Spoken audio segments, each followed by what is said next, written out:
कि प्रभु अगर ये भगवान विष्णु ही है तो हमारा परम सौभाग्य है कि आज हमारे दरबार पर, आज हमारे द्वार पर स्वयं त्रिलोकपति नारायण भिक्षा मांगने के लिए खड़े और हम इनको भिक्षा अवश्य दें।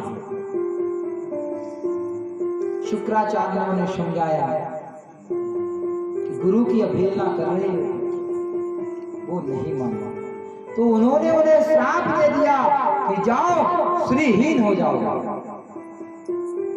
उन्होंने श्राप दे दिया कि जाओ श्रीहीन हो जाओगे, तुम्हारे पास कुछ नहीं रहेगा, ना ये पाताल रहेगा, ना वो आकाश रहेगा, ना ये धरती, कुछ नहीं, सभी प्रकार से श्रीहीन हो जाओगा।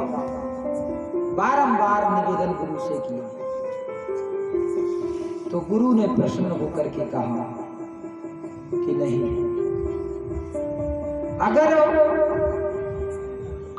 बारंबार विनय निवेदन प्रार्थना कर ही रहे हो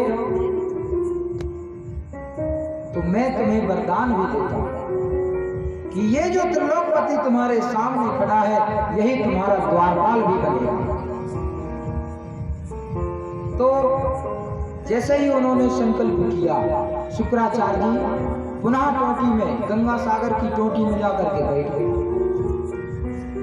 जैसे ही जल लेने के लिए संकल्प में जल, चावल और फूल, सुपारी और दक्षिणा इसलिए रखाते हैं कि जल ये वरुण देव साक्षी है कि हमने जो कर्म, जो संकल्प लिया है इसको किसने देखा है? वरुण देवता साक्षी है। लक्ष्मी बसतु पुष्पेषु लक्ष्मी बसते पुष्करे, लक्ष्मी का वास पुष्प में होता है और पुष्प इसीलिए दिया जाता है कि अगर हम संकल्प करने के बाद अगर अपने वचन से मुकर जाते हैं तो हम श्रीहीन हो जाएं। अक्षतम चास्तु में पुण्यम, अक्षत जो होता है वो हमारे पुण्य के समान है। अक्षत, चावल को कहते हैं अक्षत। अक्षत उसे कहते हैं जिसका कभी क्षय नहीं, उसे कहते हैं अक्षत। और सुपारी ये फल रूपेण है कि हम जो संकल्प कर रहे हैं इसका फल हमें प्रदान हो, हमें इसका फल प्राप्त हो, हमें इसका फल मिले।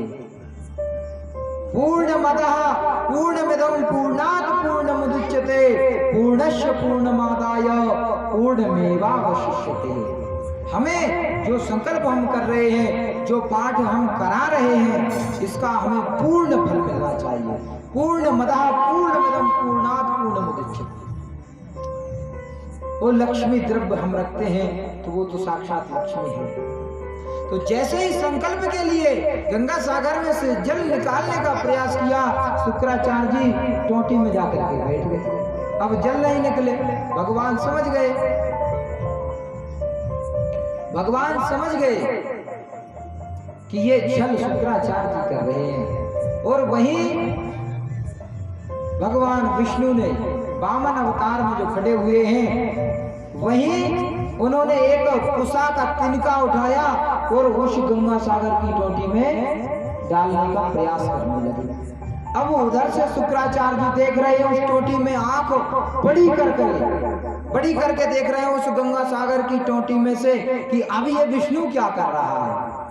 और जैसे ही उन्होंने आंख बड़ी की और यहाँ भगवान विष्णु ने उस कुशा को लेकर के उस टोटी के अंदर डाल दिया और यहाँ शुक्राचार्य जी का एक बाजार बंद हो, एक आंख उनकी फूट गई। तो वो कहावत बनी है कि कोई लेतो को दे तो शुक्राचार्य पीछे ही में आते। किसी को लेना था, किसी को देना था, तुमने बीच में ही अपनी।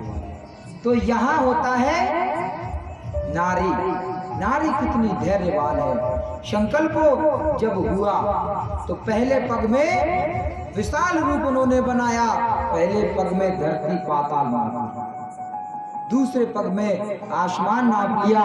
बोले अब तीसरा पग कहाँ रखें, बताओ राजा।